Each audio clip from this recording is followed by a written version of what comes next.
अस्सलाम वालेकुम दोस्तों, आज की कहानी का नाम है टिंकू कैसे बदला। टिंकू तुम बात क्यों नहीं आते। बी मुर्गी ने गुस्से से कहा, अम्मा मैंने ऐसा क्या कर दिया। इनके तेवर देखते हो। टिंकू ने मासूमियत से पूछा, आज सुबह तुमने मानी बकरी का चेहरा फिर फैला दिया। इसने मुझसे शिकायत की है। बी मुर्गी ने कहा तो टिंकू उछलता कूदता दूर भाग गया। टिंकू चालाक और मगरूर चूजा था जो हर किसी को तंग करता था। इसका काम ही शरारतें करना था। वो सीधा खेत में पहुंचा और एक छोटे काट के भूरे चूजे को देखकर उसका मजाक उड़ाते हुए कहा, ये बोना कहाँ से आ गया।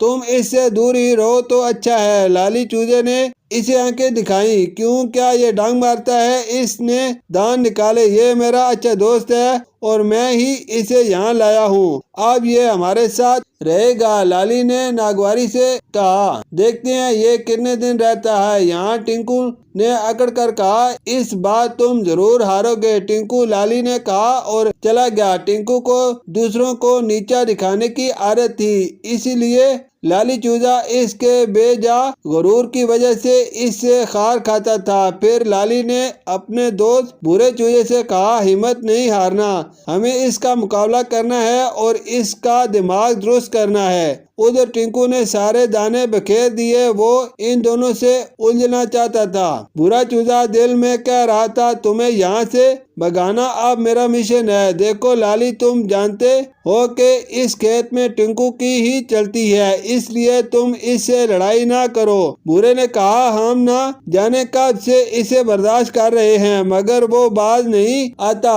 अब ऐसा नहीं होगा। लाली ने गुस्से से कहा। अगले दिन टिंकू खेत में पहुंचा तो लाली और भूरे को एक साथ देखकर आपे से बाहर हो गया। इसने आगे बढ़कर भूरे को टांग मारकर नीचे गिराया और बेदर्दी से चोंचे मारने लगा। ये देखकर लाली ने इस पर छलांग लगाई और इसके सुनहरे परों को अपनी चोंच में दबा लिया। इतने में भूरा खड़ा हुआ। फिर दोनों ने मिलकर इसे मारना शुरू कर दिया। कोई भी टिंकू की मदद को न आया। इस दौरान किसी ने बी मुर्गी को खबर दे दी तो वो दौड़ी चली आई और बड़ी मुश्किल से इन्हें अलग कराया। टिंकू का एक बार जख्मी हुआ था, वो दर्द से चीख रहा था। ये देखकर बी मुर्गी ने कहा, मैं तुम्हें कितना रोकती थी कि हर एक से झगड़ा ना किया करो, लेकिन तुमने मेरी बात ना मानी। भूरे चूजे ने टिंकू से कहा, यहाँ कोई तुम्हें अच्छा नहीं समझता, इसलिए किसी ने तुम्हारी मदद नहीं की। फिर वो लाली को लेकर वहाँ से चला गया।